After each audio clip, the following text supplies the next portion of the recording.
Bonjour à tous. Donc, vous croyez qu'il y a des trésors dans la parole de Dieu ? Amen. Moi, je le crois. Et c'est vrai qu'à chaque fois que j'ouvre la parole, je découvre de nouvelles choses. Ça a été le cas d'ailleurs en préparant ce message. Alors, nous avons beaucoup parlé, je dirais, tout au long de l'année écoulée. Nous avons beaucoup parlé de notre identité. Qui sommes-nous ? Quel est notre but dans la vie ? À quoi sommes-nous appelés ? Quel est le projet de Dieu pour chacun de nous ? Mais peut-être que nous doutons encore de notre place, peut-être on doute de notre appel, et nous avons peut-être encore du mal avec notre relation, donc avec Dieu. Nous ne comprenons pas toujours ce qu'il attend de nous en tant qu'individu ou en tant qu'Église.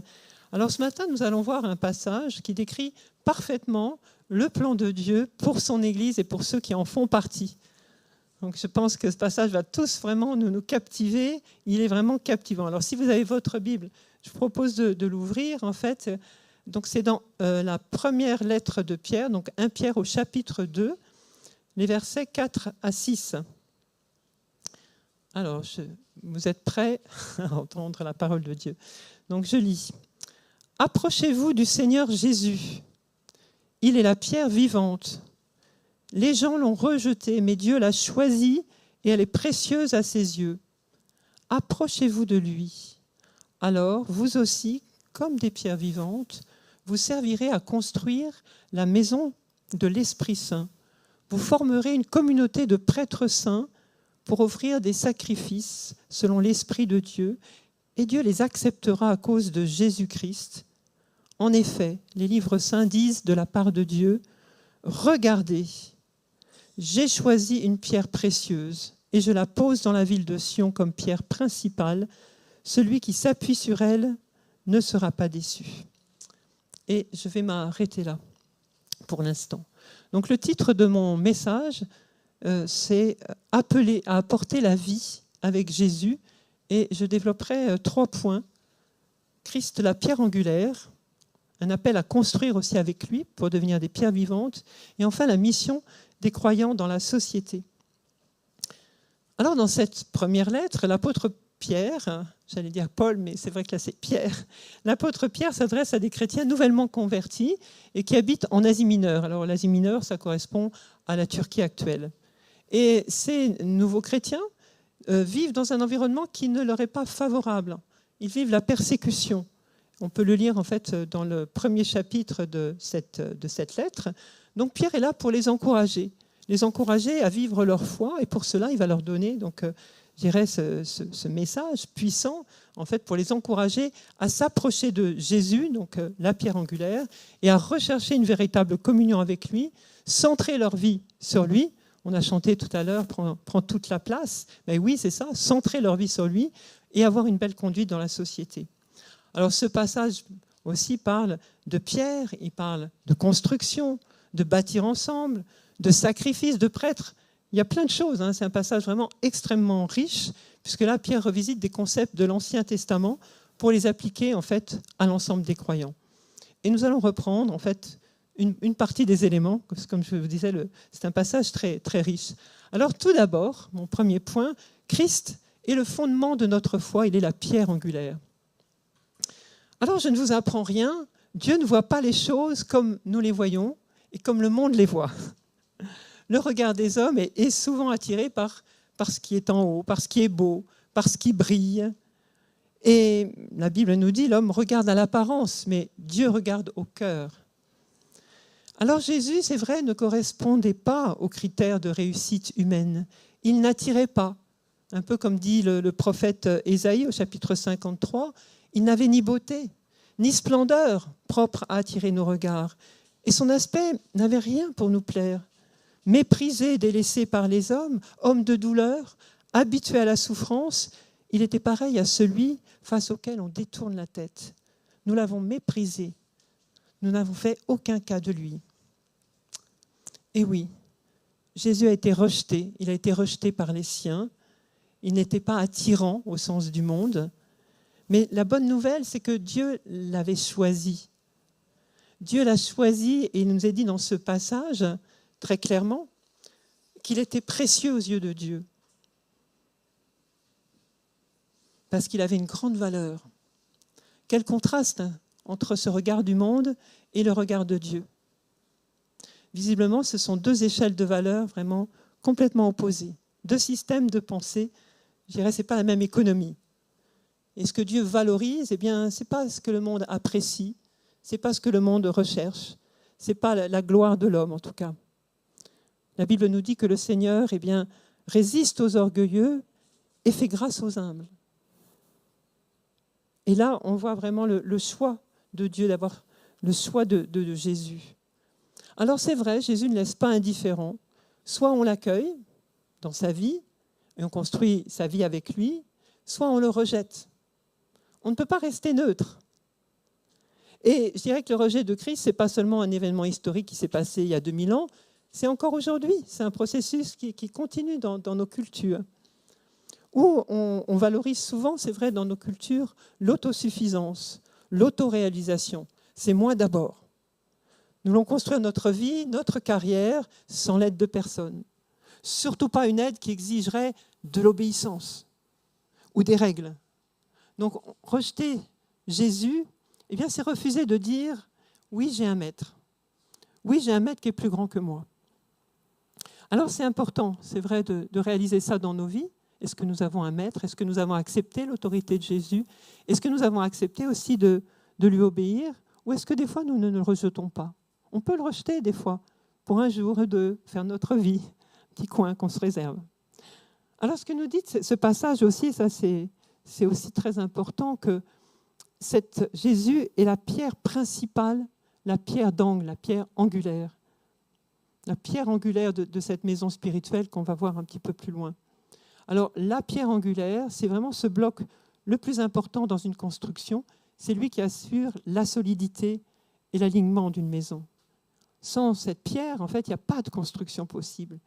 C'est la clé, un peu comme la clé de voûte qui tient un édifice.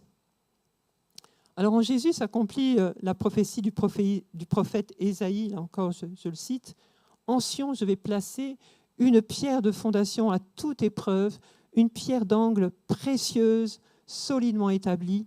Celui qui y placera sa confiance n'aura pas de souci à se faire. » Et dans le livre des Actes, Pierre reprend aussi ce verset pour témoigner de sa foi devant le Sanhédrin.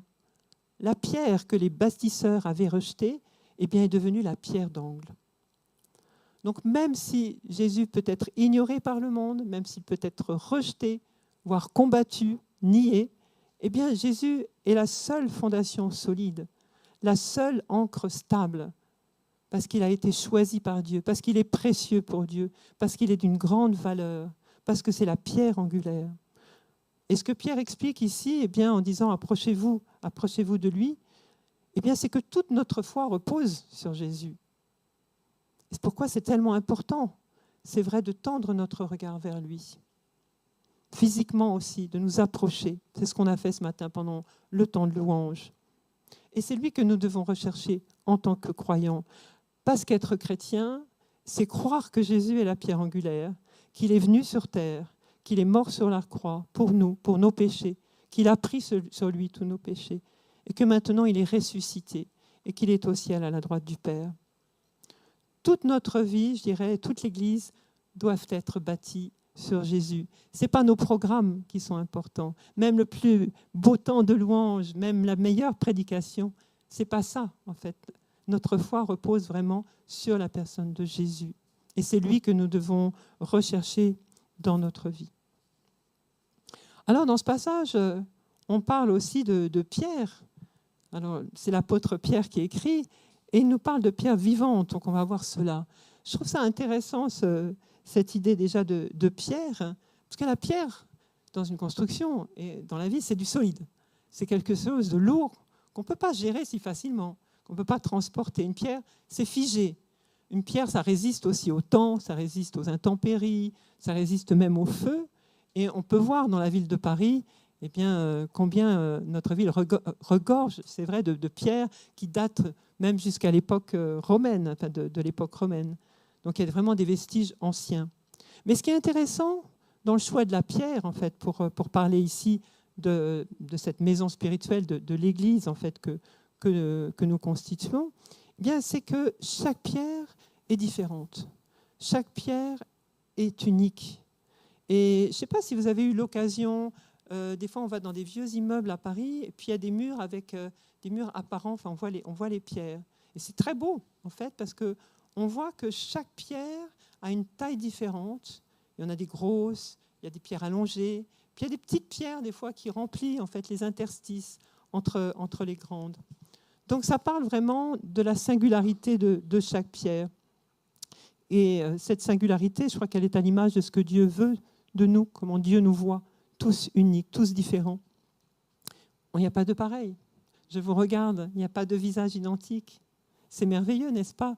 Notre Dieu est un Dieu vraiment créateur, un Dieu créatif. Et je pense aussi, je dirais, à contrario, vous avez déjà vu un mur en briques? Un mur en briques, les briques, elles sont coulées dans un moule. Elles sont toutes pareilles. Dieu aurait pu choisir, ou Pierre dans cette image, de parler de briques. Non, il a parlé de pierre. Donc il insiste aussi sur cette singularité. Il n'y a pas forcément l'homogénéité de chaque pierre, mais toutes les pierres ensemble construisent quelque chose. Alors, je vais essayer de ne pas me perdre dans mon plan pour vous dire tout ce que je veux vous dire. Et oui. Eh bien, c'est vrai, ce qui est intéressant aussi, c'est que là, Pierre nous parle de pierre vivante. Et moi, c'est ça qui m'a interpellée, parce que je me suis dit vraiment, une pierre vivante, comment peut-on être une pierre? C'est du minéral, j'ai dit c'est du solide, c'est du lourd. Et comment peut-on vraiment être vivant? C'est vraiment paradoxal. Puis j'ai pensé donc à ce que Jésus disait en entrant dans Jérusalem, s'ils se taisent, les pierres crieront. Donc Dieu a le pouvoir de faire parler même des pierres. Et là, cette expression donc, nous désigne, nous, en fait, ce que l'on est appelé à faire, donc des pierres vivantes. Pierre indique en fait que Dieu a choisi de bâtir son Église avec des matériaux actifs que nous sommes. Et si vous êtes croyant et que vous faites partie donc, de l'édifice que Dieu veut construire, eh bien vous êtes lié d'abord à la pierre vivante de Christ et vous êtes lié à toutes les pierres vivantes de génération en génération. Nous sommes intégrés dans une construction, dans un plan divin. Et vous serez d'accord avec moi, on le dit souvent ici, l'Église, ce n'est pas un bâtiment. L'Église, ce ne sont pas des murs, comme certains le pensent, ce sont des personnes. C'est un matériau, finalement, qui vit. C'est l'ensemble des croyants. Le mot Église, ecclésia, en fait, décrit l'ensemble de ceux qui sont en Jésus-Christ. C'est l'assemblée de ceux qui ont déjà répondu à l'appel du Seigneur et qui se trouvent en étroite communion fraternelle.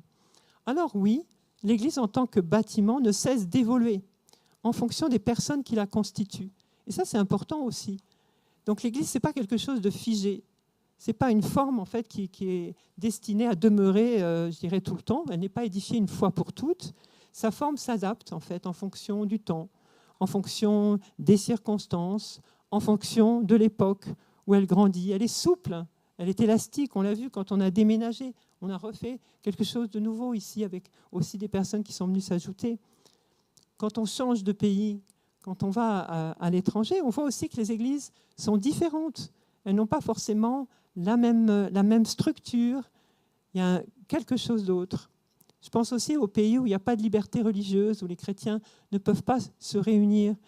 On parle d'églises souterraines, donc des églises qui ne sont pas visibles, qu'on ne voit pas sur le papier, et pourtant, elles existent. Donc là, on voit que dans cette construction que propose donc, que propose Pierre, excusez-moi, eh bien, on voit en fait que l'Église, au sens du Nouveau Testament, ce que nous sommes appelés à former, ce n'est pas le temple comme dans l'Ancien Testament. Ce n'est pas simplement un lieu où donc les Juifs avaient l'obligation de venir pour prier, donc on pense au temple de Jérusalem, mais l'Église, telle qu'elle est conçue, telle qu'elle nous l'est expliquée ici, c'est un organisme vivant, constitué par des êtres humains, des hommes, des femmes, qui sont tous uniques, tous des pierres, donc singulières. Jésus lui-même étant aussi une pierre vivante, la pierre vivante, la pierre angulaire, celle qui lie tout, car toutes choses sont entre ses mains. Car c'est en lui que Dieu a tout créé, dans les cieux et sur la terre, les choses qu'on voit celles qu'on ne voit pas, les forces et les esprits qui ont autorité et pouvoir. Tout est créé par Jésus et pour lui. C'est lui qui est la tête du corps, c'est-à-dire de l'Église. Il est le commencement, celui qui le premier s'est levé de la mort pour être le premier de tous, toujours et partout. Il a voulu tout réconcilier avec lui par son Fils et pour son Fils. Par le sang que son Fils a versé sur la croix, Dieu a fait la paix sur la terre et dans les cieux. Donc c'est un passage que vous pouvez retrouver dans la lettre aux Colossiens au chapitre 1. Alors c'est vrai, il y a différentes manières de décrire cette Église. On retrouve différentes images qui sont données donc, dans le Nouveau Testament. Parfois on parle le temple du Dieu vivant, de la famille de Dieu. L'Église, c'est aussi le troupeau dont Jésus est le berger, c'est l'épouse du Christ, le corps du Christ. On utilise souvent en fait cette image du corps pour expliquer le fonctionnement de l'Église. Ce qui est important là, dans ce passage, donc, c'est qu'on voit vraiment qu'on est entré dans une nouvelle alliance. En Jésus, donc, la pierre angulaire. On ne vit plus sous une loi écrite sur des tables de pierre, comme dans l'ancienne alliance avec Moïse, mais la loi est désormais écrite dans nos cœurs. Je vous donnerai un cœur nouveau et je mettrai en vous un esprit nouveau, dit le prophète Ézéchiel. Je retirerai de votre corps le cœur de pierre et je vous donnerai un cœur de chair. C'est mon esprit que je mettrai en vous. Ainsi, je vous ferai suivre mes prescriptions, garder et respecter mes règles. Et dans Hébreu, voici l'alliance que je ferai avec eux après ces jours-là. Dit le Seigneur, je mettrai mes lois dans leur cœur et je les écrirai dans leur esprit. Donc désormais, c'est vrai, dans cette construction nouvelle qu'est l'Église, la maison spirituelle, la maison de l'Esprit Saint, comme l'a décrit Pierre, eh bien, on voit que nous formons une communauté de prêtres saints. L'accès donc, au lieu très saint, donc on pense à l'Ancien Testament, au temple de Jérusalem, l'accès au lieu très saint n'est plus réservé à quelques-uns, aux grands prêtres, une fois par an. Nous avons tous ce libre accès, parce que l'accès a été ouvert donc, par Jésus, par le sang qu'il a versé sur la croix. Un autre point important dans ce passage, donc, qui nous révèle aussi le projet de Dieu, c'est le fait que nous sommes définis tous ensemble comme des pierres vivantes. Dieu ne nous appelle pas à être une pierre vivante, mais il nous appelle à être des pierres vivantes, liées les uns aux autres en Jésus, la pierre angulaire. Et j'insiste là-dessus, c'est vrai, parce que seul on n'a pas de vie, seul on n'a pas de puissance, seul on n'est rien, c'est vraiment liés les uns aux autres. Vraiment, il y a ce travail des pierres qui sont assemblées les unes aux autres, sachant qu'il n'y en a pas une qui a plus de valeur que d'autres. Toutes sont importantes. Quand on regarde vraiment ce mur de pierre, on voit que chacune a sa place, même la plus petite.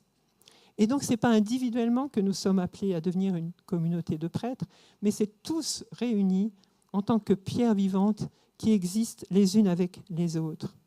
Et puis, on retrouve cette idée aussi de se frotter les uns aux autres. Il y a tout un travail qui se fait dans cette construction que nous faisons donc avec Dieu. Et puis, on sait bien qu'on a besoin, qu'une pierre a besoin des autres pour s'aiguiser.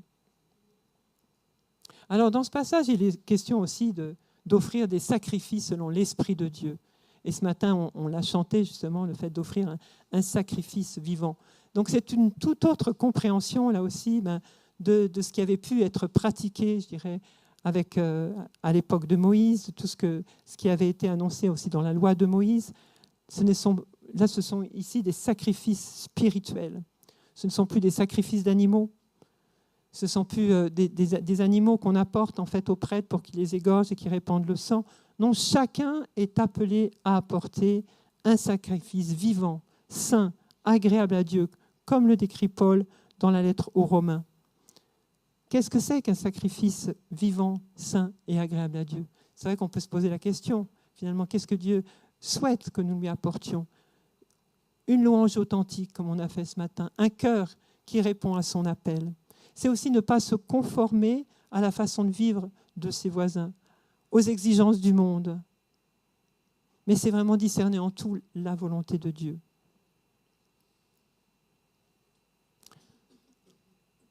alors nous formons donc ces pierres vivantes et nous formons cette maison spirituelle. Et Dieu nous appelle donc vraiment à être vivants dans cette relation aussi avec lui. Et je cherchais derrière cela, parce que ça continuait à m'intriguer, cette idée de pierre vivante. Et je ne sais pas si parmi vous, certains pratiquent l'aquariophilie. Il n'y a pas d'amateurs de personnes qui aient des poissons. Oui, voilà, il y en a une. Eh bien, en fait, les pierres vivantes, ça désigne des roches calcaires ou volcaniques, en fait, qui sont colonisées par une partie de la faune ou de la flore dans un récif. Et elles sont très utiles, ces pierres vivantes, dans un aquarium tropical, en fait, parce qu'elles servent à l'épuration.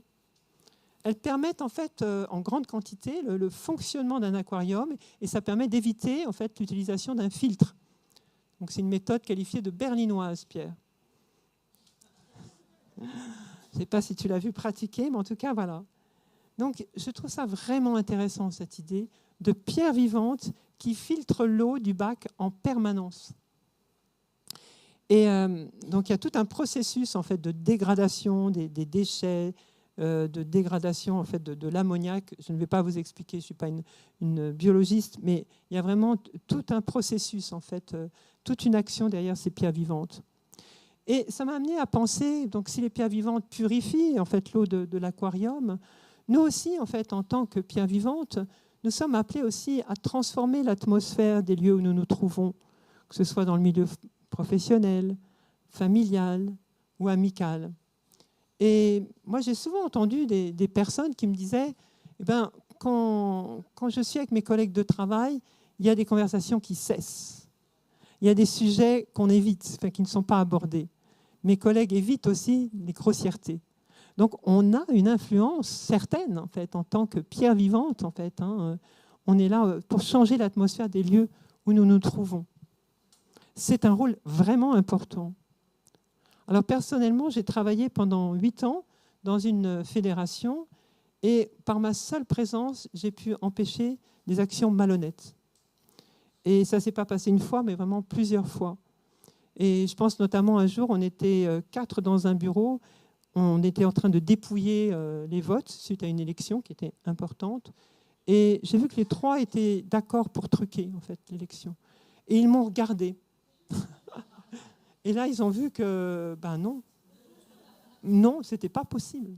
Et ils ont renoncé à leur projet de tricherie.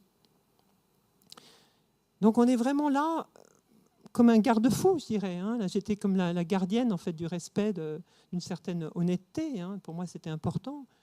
Et je crois que nous tous, on peut être dans ce genre de situation, en fait, dans nos familles, dans notre travail. Même pas, des fois, il suffit d'une présence. Je n'ai pas eu besoin de développer ce jour-là. Ils ont croisé mon regard, ils ont vu que c'est ça, et ils ont arrêté. Alors, je crois vraiment que Dieu nous appelle dans ce monde à le représenter. Et pour cela, c'est vrai qu'il est important aussi de se préparer et surtout de veiller à notre santé et à notre bonne santé spirituelle. Et pour pouvoir purifier, je dirais, l'air autour de nous, c'est important nous-mêmes d'être purs et de se garder purs, d'avoir ce cœur pur dont parle aussi la Bible. Et dans Ézéchiel 47, il est question de ce temple où le prophète est amené, et sous le temple, vous savez, il y a cette eau qui jaillit de l'entrée, cette eau qui se transforme en torrent, en un torrent profond, et il est dit que sur ces rives poussent en fait, de nombreux arbres, des arbres qui portent du fruit. Et il est dit aussi que donc c'est une vision, quand ce torrent débouche vers la mer morte, il en renouvelle l'eau, tant et si bien qu'elle devient saine, et tant et si bien qu'il y a des poissons qui vont se multiplier dans la mer morte. La mer morte, ça veut dire ce que ça veut dire. Il y a tellement de sel qu'il n'y a pas de vie. Et là, l'eau transforme même, en fait, la salinité permet la vie. Donc, en tant que pierre vivante, vous voyez l'impact qu'on peut avoir. On peut, nous aussi, être cette source, ces agents purificateurs, j'ai envie de dire, autour de nous, pour apporter la vie là où il y a la mort. Est-ce que vous le croyez ? Nous avons un rôle essentiel à jouer. C'est important d'en être conscient. Être des pierres vivantes, ça veut dire ça. Ça veut dire, oui, bien sûr, être lié à Jésus, mais ça veut dire aussi être cette source de vie pour les autres. on construit quelque chose ensemble. Alors pour remplir cette mission, c'est vrai, je parlais de bonne santé spirituelle, c'est important et pour cela, eh bien, Pierre l'explique très, très simplement. Approchez-vous du Seigneur Jésus. C'est lui la pierre vivante. Donc c'est de lui que vient la vie. Et c'est parce que lui est la pierre vivante que nous pouvons, nous, être des pierres vivantes. Donc, comme je le disais tout à l'heure, sans Christ au centre de notre vie, sans Christ au centre de la vie de l'Église, eh bien, nous ne serions que des personnes assises sur des chaises. Mais là, nous formons un corps, nous formons une maison spirituelle, nous sommes des pierres vivantes. Pour veiller sur notre bonne santé aussi spirituelle, comment développer ce cœur pur ? On parlait de transformation tout à l'heure avec ce passage dans Romains 12 qui parle du renouvellement de notre intelligence. C'est vrai que c'est important d'être sans cesse renouvelés nous-mêmes pour pouvoir purifier en fait l'espace autour de nous. Et la parole de Dieu, je disais en introduction, est-ce qu'elle nous parle ? Est-ce qu'elle va nous apporter quelque chose ? Bien sûr, la parole de Dieu est là pour nous laver, elle est là pour enlever toutes les impuretés de nos vies, de nos cœurs, pour nous purifier de toutes les souillures du monde, enlever les mauvaises pensées, nous nettoyer de tout ce qui est dégénéré, nous transformer. Et puis plus loin, je dirais que la parole de Dieu aussi est là pour nous révéler aussi les desseins de Dieu, pour nous permettre de nous identifier aussi avec ces desseins, ces projets. Et quand on lit la parole de Dieu, c'est vrai que nos motivations changent. Nous ne sommes plus préoccupés par nos envies, mais notre désir, ça devient de faire la volonté de Dieu. Donc c'est tous les jours que nous avons besoin d'être lavés. Personnellement, je prends une douche tous les jours. Bon, je ne dois pas être la seule dans cette salle, visiblement. Alors, c'est vrai, pour accomplir, je vois qu'il y en a d'autres qui sont d'accord. Amen. Mais la douche aussi, avec la parole de Dieu, c'est important. Comme la nourriture que nous prenons en mangeant la parole de Dieu, c'est important. Donc, pour accomplir la mission que Dieu nous donne, pour être co-ouvrier avec lui, ce qui est vraiment un privilège de pouvoir construire avec notre Dieu en fait un édifice spirituel, eh bien, nous devons nous garder purs et c'est à ce prix qu'on pourra lui offrir vraiment un sacrifice vivant qui lui sera agréable. Et j'ai envie de vous lire le verset 9, alors toujours dans cette lettre de Pierre, au chapitre 2, le verset 9 nous dit « Vous, au contraire, vous êtes un peuple choisi, des prêtres royaux, une nation sainte, un peuple racheté, afin de proclamer les louanges de celui qui vous a appelé des ténèbres à sa merveilleuse lumière. » Le but ultime de l'Église, le but ultime de cette maison spirituelle que nous formons, c'est quoi ? C'est simple. Annoncer Christ, proclamer ses hauts faits, chanter ses louanges, dire qui il est. C'est à cela que nous sommes appelés. Et c'est pour cela que nous avons été mis à part pour former des communautés spirituelles avec d'autres pierres vivantes. Notre raison d'être est d'appeler la lumière de Dieu dans les ténèbres du monde qui nous entourent, déjà dans nos propres ténèbres, mais dans les ténèbres du monde ensuite. C'est à cela que nous sommes destinés. Et c'est pour cela que nous nous approchons de Christ. C'est pour cela que Pierre invite les croyants du 1er siècle à s'approcher de Christ pour lui ressembler davantage, pour lui être agréable. Et aujourd'hui, eh bien, c'est le même sens que l'Église a, d'être proche de Christ, la pierre angulaire, la pierre vivante, pour nous-mêmes aussi être des pierres vivantes. Et c'est ainsi qu'on pourra contribuer tous ensemble à construire une maison spirituelle pour annoncer au monde les hauts faits de celui qui nous a appelés et participer à la venue de son royaume sur terre. En étant nous-mêmes cette communauté de prêtres, cette nation, ce peuple qui appartient à Dieu et qui lui rend hommage.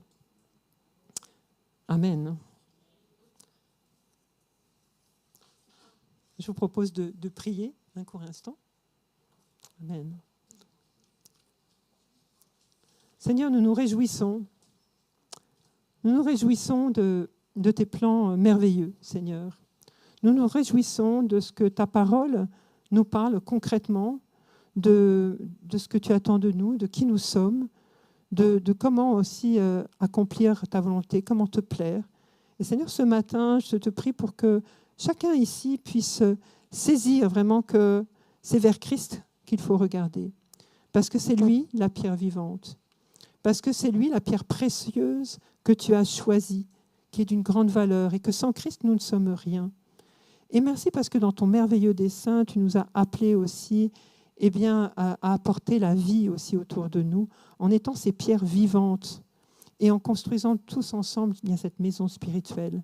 Je te prie que chacun, c'est vrai, puisse être source de vie autour de lui, être sans cesse régénéré pour lui-même pouvoir apporter la vie. Et je te prie pour cette Église aussi, que nous puissions apprendre, c'est vrai, à travailler ensemble avec Christ pour aller vraiment dans la direction que tu souhaites et témoigner de toi autour de nous, parce que c'est ça aussi notre raison d'être, notre raison de vivre, pouvoir témoigner de notre foi, Seigneur, comme tu nous demandes de le faire, pour partager vraiment ce que nous avons reçu de toi, ce trésor vraiment que tu nous as donné, Seigneur, pour pouvoir le partager avec d'autres. Dans le nom de Jésus. Amen.